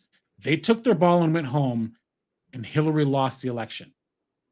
Donald Trump did not win in 2016. Hillary Clinton lost because she lost a substantial amount of support from the Bernie bros, who felt that they got burned in the primaries, and they stayed home because they were like, I'm never going to vote for Hillary Clinton. Well, guess what the only Trumpers are saying right now? The only Trumpers are behaving exactly like the Bernie bros in 2016. And you're going to get the same result if he's the nominee. Now, I'm willing to say that, like, I don't think that Trump should be the nominee. I'd much rather almost anybody else than him. However, that if he's the Republican on the ticket, I'm going to still vote the ticket. Now, will an only Trumper say the same thing? No, they will not. Mm-mm. All right. So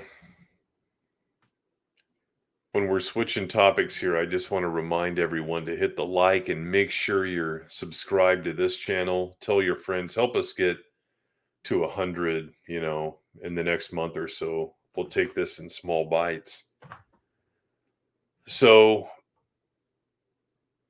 the woke corporations, we know what's happened to Bud Light, and this disingenuous piece right here we're going to get into. And this is like, what's the old saying about lies, damned lies, and statistics?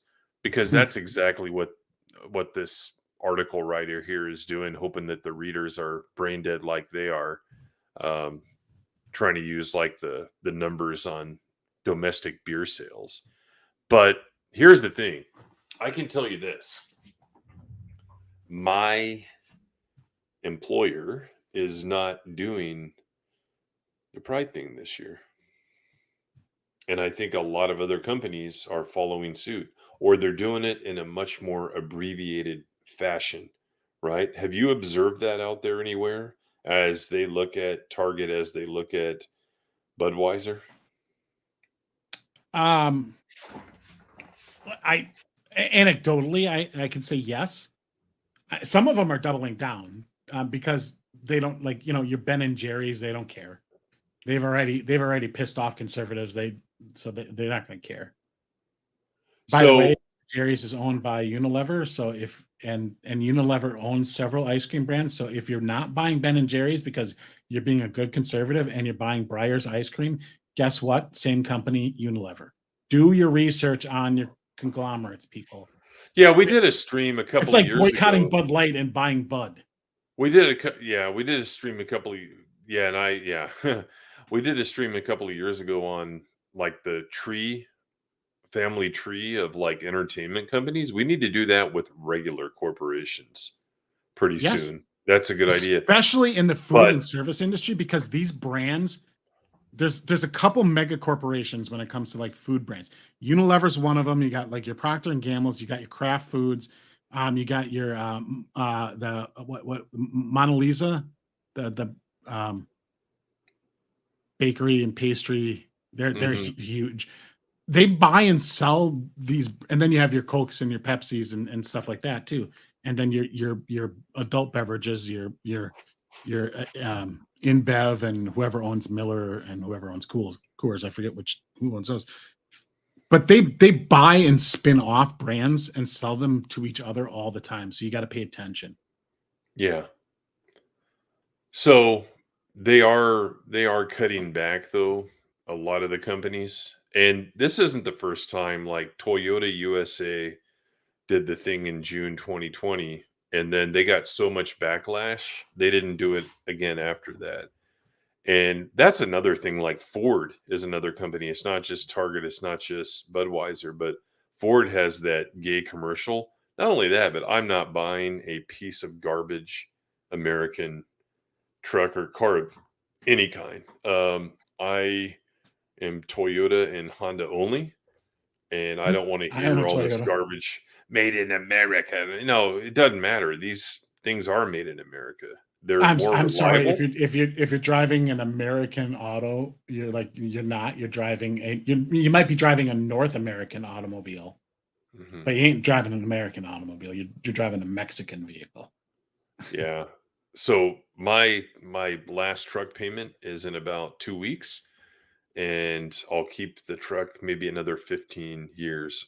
Thank you, COVID. I only have 60,000 miles on it after how many years have I had this loan? 6 years. So yeah, I'm going to keep it for that long. So point is, all these companies are doing this stuff they have for several years, and some are cutting back because they realize that people are sick of it. And once things get noticed, I think like Razor Fist has pointed this out when I'm listening to his arcade as I, get ready for the spacing, that he feels like conservatives are not good about boycotting, but once they kind of find out about it, and guess what? When you're drinking a beer, right? Yeah. Everyone's drinking a beer. So they find out, and then suddenly these guys are in deep shit where they're trying to give the beer away. And that It's leads about us to time that conservatives get good at boycotting some shit and making their voices heard. Yeah, too bad we couldn't do it with entertainment and like Star Wars even, and not going to see Return of the Jedi. Too bad we weren't able to pull that together when Hollywood was reeling and on the verge of collapse. But nope, everybody wanted to go see Spider-Man, so thanks. Yeah. Thanks, everybody. It is getting to the point where, like,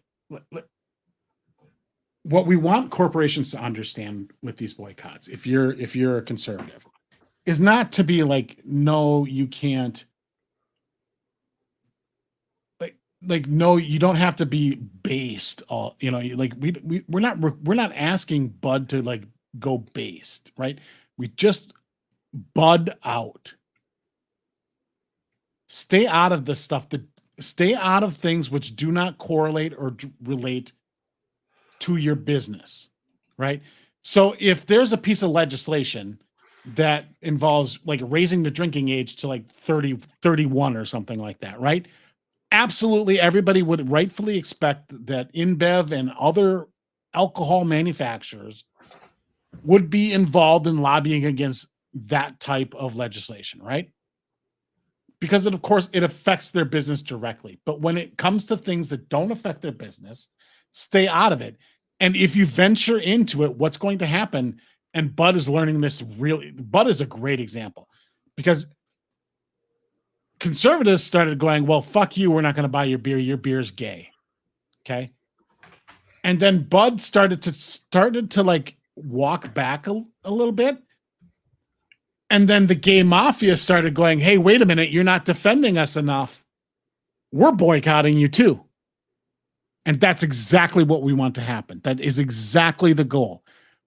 We want these companies to understand that if you decide to weigh in on these issues, your brand is fucking toast. You're going bankrupt. It's not go woke, go broke. Go say anything, go broke. Shut up and sell your product. Tell me why your beer tastes good or why it's the best value for its money.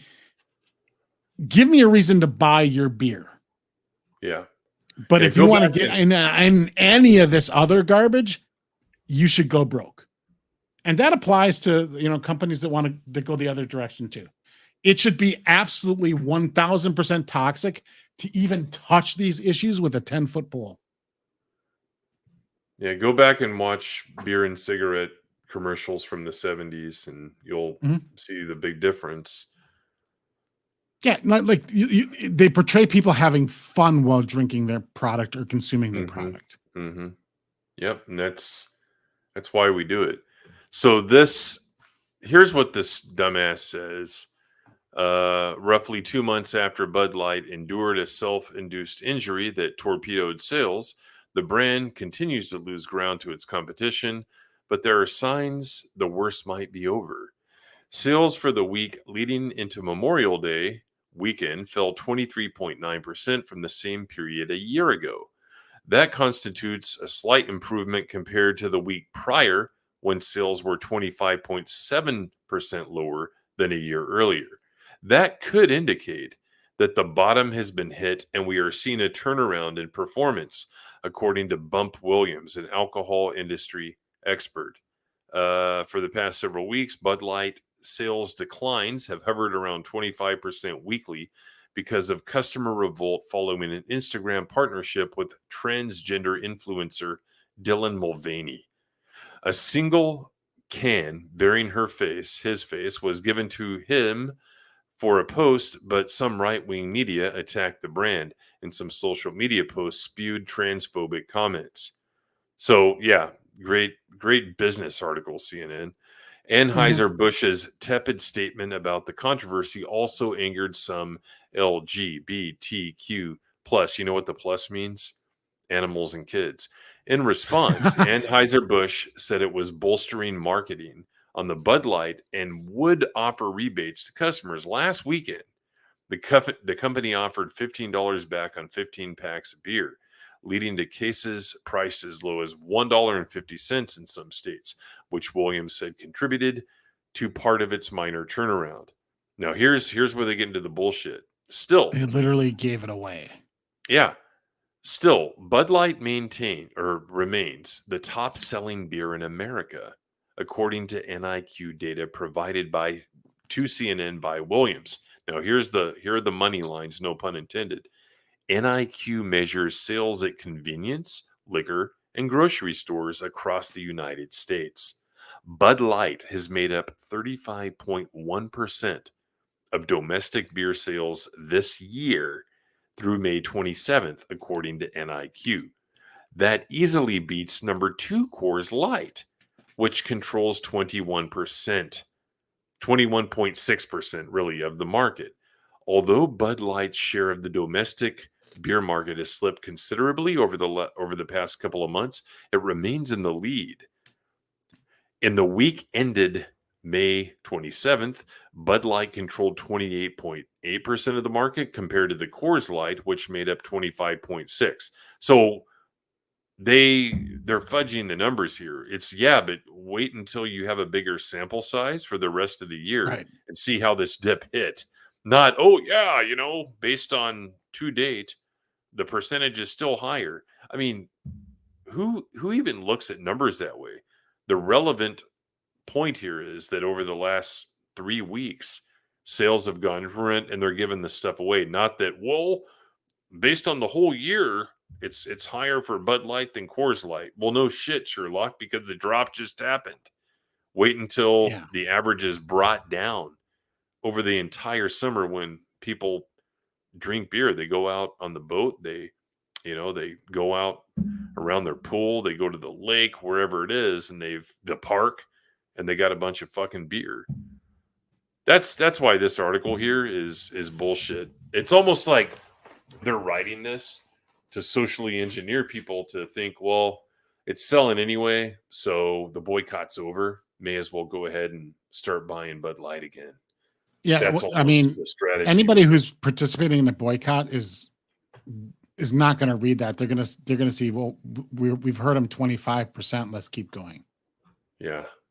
Because here's the thing, for me, there's nothing that InBev can ever do to redeem themselves.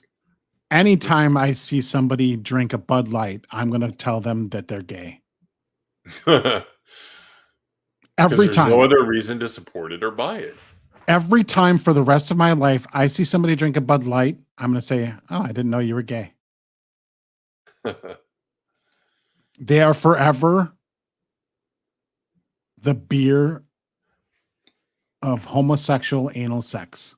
And Greg can do that because he's a black belt in 3 different martial arts, and he can whoop anyone that gets mad and attacks him for saying that. I'm in general, the physical stature of most gay men is not imposing. Unless you're on Oz. Yeah, you can be the guy who tried to choke Ben Shapiro or whatever and threatened him when he was misgendering somebody. Yeah. Well, I don't. Or it's ma'am. Okay. I don't drink any kind of cheap beer. Honestly, I never really have. So this doesn't make an impact on me regardless. I don't drink Bud. I don't drink Coors. Back in the day, and if I have a lot of people coming over and I do buy that kind of stuff, it's Miller High Life. It's the champagne of beers. I'm not going to get anything less than that, but I'll drink Shiners, some local stuff, cider, stuff like that. So I really don't drink just the cheapo stuff. My handyman that came here right around Christmas, guess what he had in his truck? He had a 24-pack case of hams. I don't know where hams. Wow. And he threw me one. He's like, "You want?" Yeah, I said, "I'll try one." It wasn't any worse than all the other crap like Budweiser or whatever. Yeah. He found a source for it, and he says he keeps about 8 of those cases, and he'll throw one in the truck when it's time to go to a job site. So anyway, point is, like, this doesn't make an impact on me, but yeah, like, you should actively shame and discourage anyone you know that is buying this stuff. Absolutely. Make my own mead. That might be an idea. It's So, and, hams like- with two M's. Hams. Yep. Hams, guys- very refreshing. Those who want to Ham. participate, right? Got to understand, okay, it's Bud, it's Corona, it's Stella Artois, Anheuser-Busch, Beck's, Modelo, Natural Light, Michelob, Lowenbrau, Skoll, Lowenbrau. Michelob Ultra, Pacifico, Jupiter, like, understand that, like, if you want to boycott, you can't just not buy Bud Light or Budweiser. You need to look up InBev. Google list of InBev brands and understand that, like, buying Corona is not better than buying Bud Light. Yeah, that's like the same old thing with, like, hey, Disney Marvel, right? Thor Love and Thunder is bad. It's MCU. Captain Marvel's bad. Ms. Marvel's bad. All this shit. But Spider-Man No Way Home, joint venture with Sony, it's good. Yeah.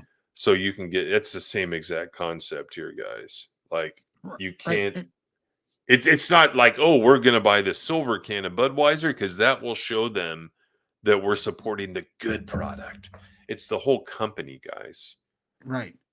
So, like, you see your friend and they're drinking a Stella, right? And you just got to go, like, oh, I didn't know you were gay. And they're like, what are you talking about?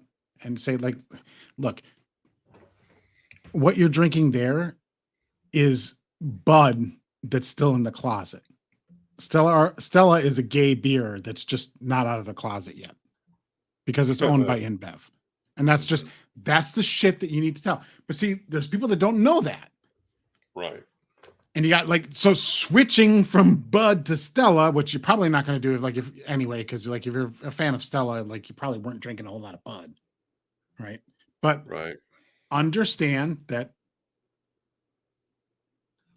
brands, understand who owns what, and stay away from it. Yep. But that's going to require some work. But it really is. The work is literally just a quick Google search. Yes, it is. So pay attention. Make it hurt. It's great that Bud is down, but I want to hear that all these other brands. I want to hear that Michelob is down 25%. I want to hear InBev's revenue is down 25%. The entire company. Mm-hmm. Because it's not good enough just to do Bud Light. If you're gonna do it, go all the way and make them pay. Make them understand. Make these marketers understand that they are committing brand and company suicide by associating themselves with garbage humans like what's his name? Dylan. Yep. So here's the Target stock chart. I went back, how far did I go back? To December 8th, right? And you see the drop right here starting on May 17th. Now, here's, we talked about this with Disney too. Here's one reason why this matters. When something like this happens and it maintains, then people in the company start calling for heads and stuff.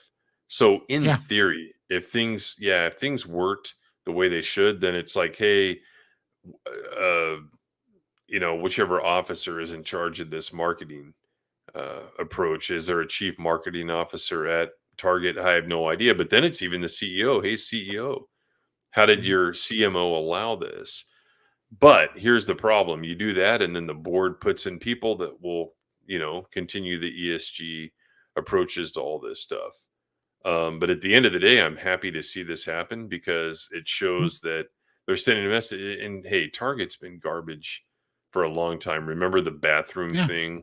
They were one of the first that's been about 10 years corporations to start letting disgusting adult men follow your little girl into the bathrooms.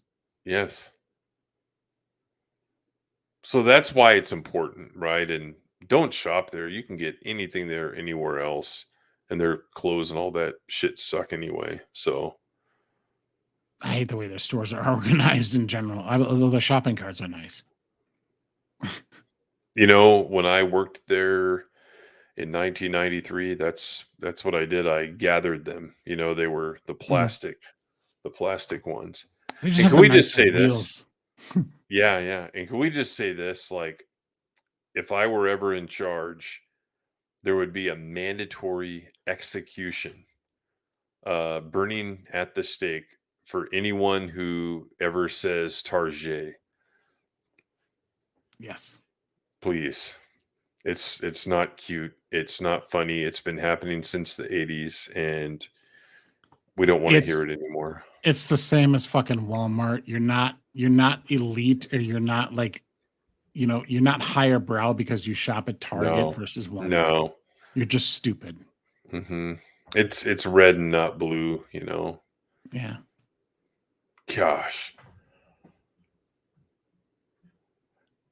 I love how like Walmart changed their logo to kind of, look like Target's with the circular thing, like the sunbeams. It's like they went with the spark. Yeah. Jeez. Mm.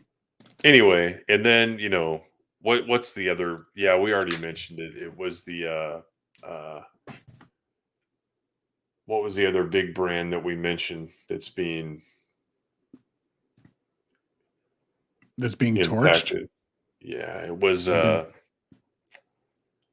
whatever it was. I mentioned it earlier, but it's a lot of these companies are cutting back because they're observing what's going on, right? And there's backlash. Well, speaking of, they just need to stay out of it. That's all the message we need to just stay the fuck out of this shit, guys. We don't want your input. Stay out of this stuff and let just the way you said that reminded me of a tweet I made earlier. I came across this and I'm like, I'm gonna quote tweet that, and it was, where the hell is it? Here it is. This Cori Bush. You know who that is? Yes. Yeah. So she says some bullshit about pushing back on wokeness. The war on woke. It's rooted in anti-blackness. Blah blah blah. So I quote tweeted it, and I'm like, it's rooted in wanting to be left the fuck alone. Like, if I see a commercial, to your point, I want to know about the product. I don't want to know that, hey, your company's going to put rainbow colors on their logo for the next 30 days. Maybe 40 days, because they take a whole fucking week to take the shit off after it's over. So that's what it's rooted in, Cori Bush, is we just want to live our lives and be left alone and not have stuff shoved down our throat. No pun intended. Right. Speaking of wanting to be, they're the ones that they're, it's just gaslighting, because they're the ones that are the aggressors in this whole culture war. And then it's like, if we push back in any way, or we put our hands up and just go like, no, stop, too far, no further, they're like, well, what you guys are being the aggressor. Like, no, like, you guys are. We want normal things. Okay, we just want. I want to be able to watch, and if I see an ad or a brand, I want to associate it with the product that they sell or the service that they offer. And some of the things, like North Face was another company that really went woke, and they kind of like they backtracked. And you have Lululemon. It really didn't have anything to do with pride, but it was one of those things where like they fired their employees who apparently intervened too much when people were doing a smash and grab in their stores. And it's corporate policy to basically to just let people steal from their stores. Yep. And this I don't think there's any store near me, but I'll tell you what everybody should do if you have a Lululemon store within 100 miles of you. Within 30 minutes of you. We'll just say 30 minutes of you. What you need to do is you need to find some bums, pay them $50 to do a smash and grab, and tell them that they can keep all the merchandise. So don't do the theft yourself, but like bribe people to go do it and fuck their stores up. Because if a corporation is not in the name of wokeness is not going to protect its own property, it deserves to lose all of it. Yep. If you're not willing to defend your property, you deserve none of it. So smash, grab, take, do whatever, fucking hurt them. Yeah. I mean, like if you're a dude, you probably never heard of Lululemon because they sell overpriced like fucking yoga pants and shit. I think like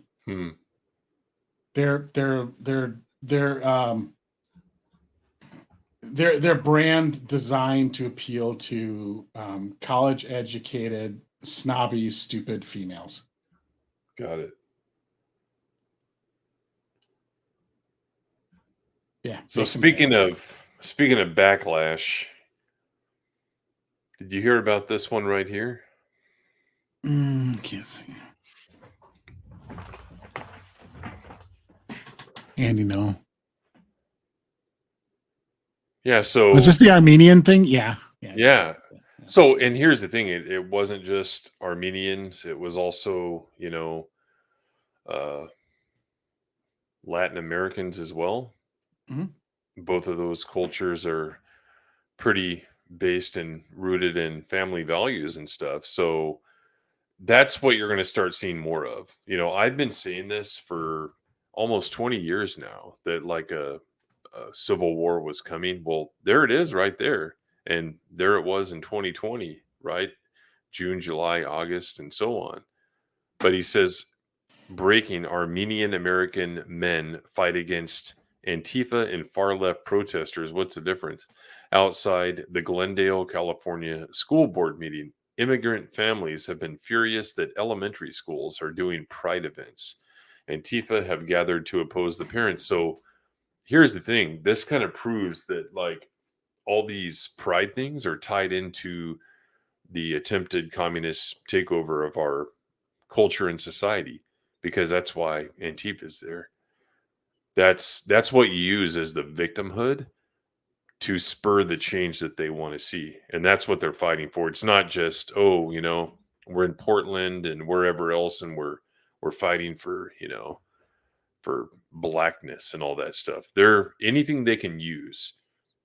And that's why I always get pissed off when people talk about, there are different waves of feminism and the original wave was good. It's like, no, feminism was born of Marxism. That's the reason it was invented, so that they could use it once again as victimhood and to group people together instead of looking at individuals. And we see that all the time. Like, by the way, like Friday night, we're going to cover how I've made it on a Saltier Than Crate, my tweet about Ahsoka and stuff. They're like, I thought Fandom Menace liked Ahsoka. Number one, we never said we're Fandom Menace. Number two, that's what these people do. They group people together instead of looking at individuals. I am an individual. Greg is an individual. We have our own opinions. We have our own thoughts. We have our own approaches to things, right? They don't like to do that. They like to group people together so that they can classify them and then figure out how to deal with them. Like, hey, all these people here, they get, the half a cup of rice a day. That's how they look at stuff. So you're going to see a lot more of this. People are tired of it, and it's like, hey, go for it, guys, because you don't see like, here's a good example. Like The dummies shopping at Lululemon are not pushing back, right? The hoity-toity types are not pushing back. It's like we have to rely on our immigrants to push back because they still have sets of balls. They still have, they still have the courage to stand up for what they believe in, and not just for what they believe in, against what is completely fucking insane. Some of the shit that they're doing, like if my kids just wrong. I mean, factually wrong. A man is a man, a woman is a woman. Sorry. If my kids were young, they would not be going to public school. I would find some other way to send them to private school, or I don't know, somehow homeschool them. They would not be going in 2023. No, and the whole idea of this like left coalition that they thought they had under Obama was doomed to fail because, especially from the Rainbow Mafia aspect of it, because a lot of their coalition isn't, they're not super pro LGBTQIA plus like even African Americans are no, like, look, the California passed a Defense of Marriage Act by referendum not that long ago, for God's sakes. Yeah. Now it got overturned by Obergefell, which is one of the Supreme Court's worst decisions. But the majority of this coalition isn't going to be, they're not going to be fans of this stuff. And they never will be. And really what Darth Phantom, like that's one thing I really want to see, or we should start seeing more of. And you are starting to see it, online on Twitter and things like that, is that the LGBs are pretty sick of the T's, and the QI plus is just stupid. Like, oh, I'm two-spirit. Fuck off. That's not a gender. That's not anything. Oh, you identify as a tree, so you're non-binary. Fuck off. That's not a thing. Like every specific, like, oh, I'm only attracted to this person on this type of person on Tuesdays, so that's its own gender. Fuck off. That's not a thing either. And nobody's gonna remember your stupid Zim dumbass proton. Zip zip zam zam. Like almost nobody thinks that those are good things or that they're gonna abide by them, because they're fucking stupid. So like, look, I don't think that, people should be like, beaten up in the streets because they're gay or something like that. But like the LGBs, if you don't start distancing yourself more vehemently against the T's and the Q's and the I's and the pluses and stuff like that, the backlash is going to hurt you too. And like, I would prefer not to see that, but it is an inevitable thing that's going to happen. Yeah.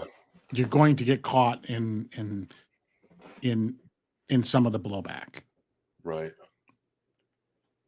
And, sorry, but like, you need to root out these T's just need to go away. Like, look, again, and not the Taliban. If they want to call themselves whatever, they can call themselves whatever they want. Mm-hmm. But they're still, if they were born a man, they're still a man. Yeah. And if they're born a woman, they're still a woman.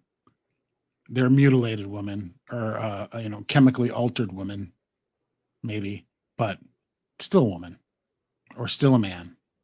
And you don't get to tell me what reality is. Reality is what it is.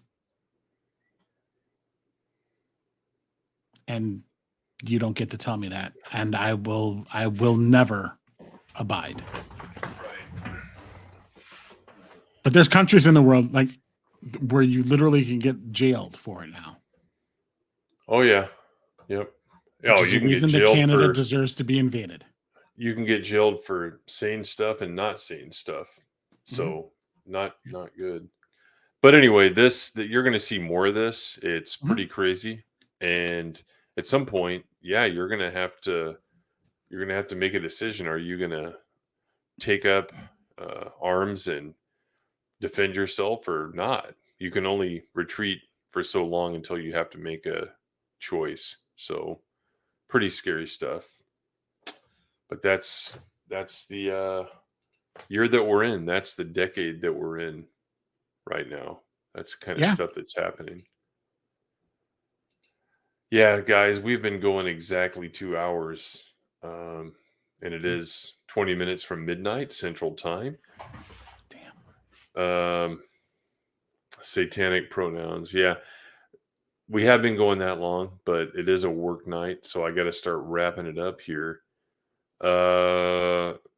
Again, make sure you're subbed and that you've liked the stream. Share the stream out there. If I had all the time in the world, this would be like a daily thing. Maybe like a morning show, something like that. And then morning politics show. Yeah. And then we do all of our other stuff like in the evening. But what are we going to do next? Today's Wednesday, so we'll be back Friday night with the spacing. We will talk about my appearance on Saltier Than Crate and address all the hilarious comments from the triggered shills. What else are we going to talk about? This Mark Hamill thing that I covered first before anyone else did at like 1 a.m. Thank you very much. But fuck you, YouTube, for giving me like 300 views. I'm just frustrated with YouTube in general. But completely different topic there. And then I don't know if Alora is going to stream tomorrow for Coffee Chat. Yeah, Calf Chat. So make sure you check her out. And I'm sure Rhino is going to stream and talk about, all the stuff and have a seal of the week and all that. What about you? Are you going to guest anywhere else, or? I don't have plans to. There is one thing I would like to share, though. 1 second. Yes. Is it another Fox News, babe? No. Okay.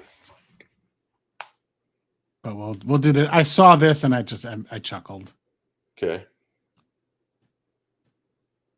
So what happened? Some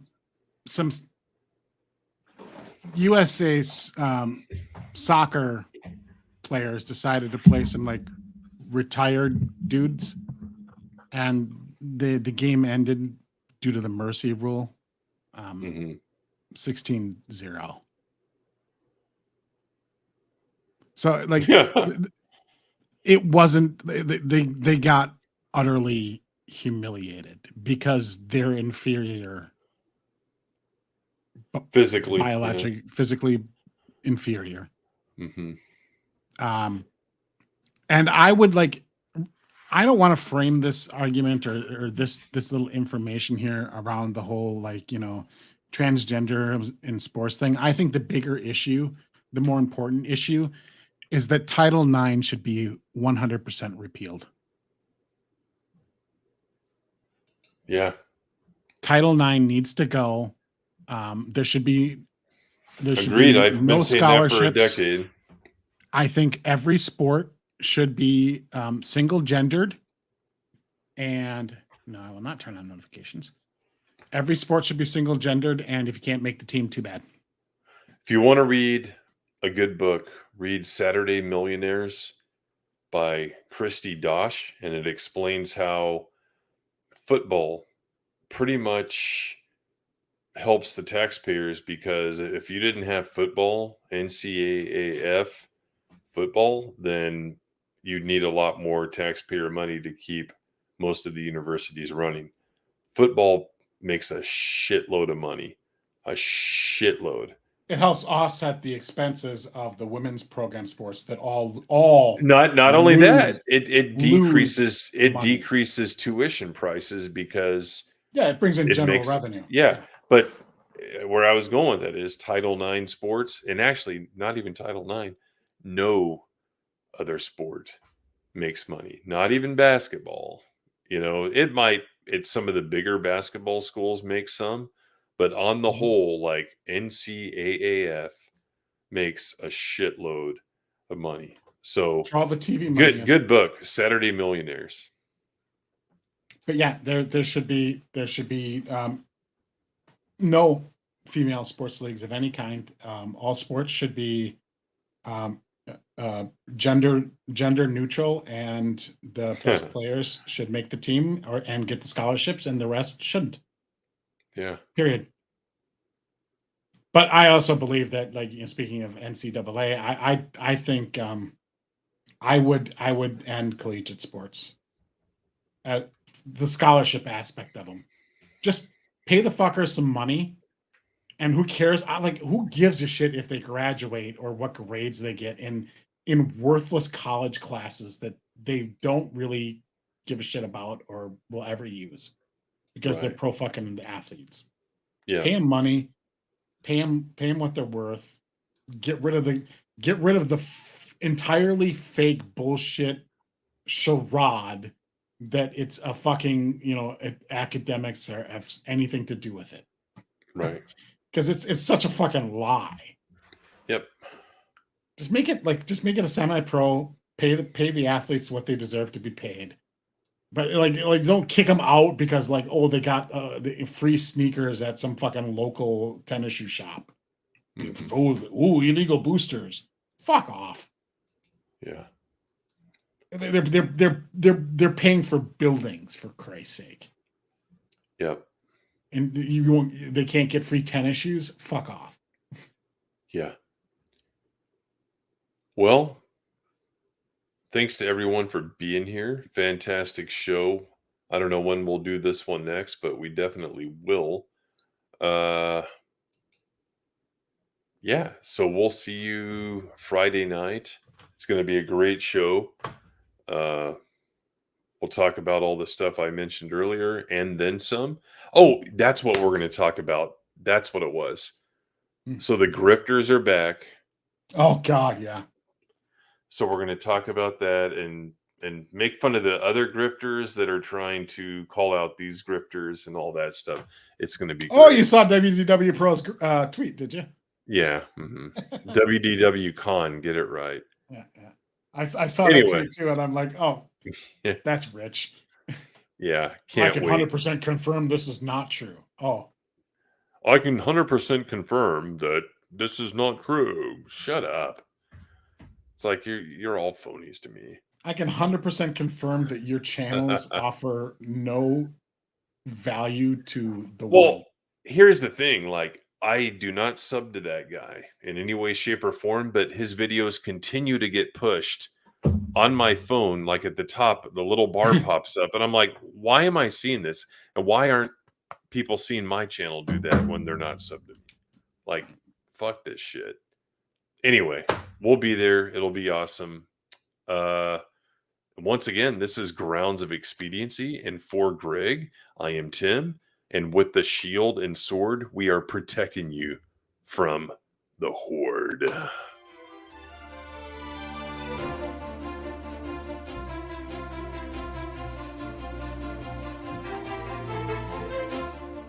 Is that legal?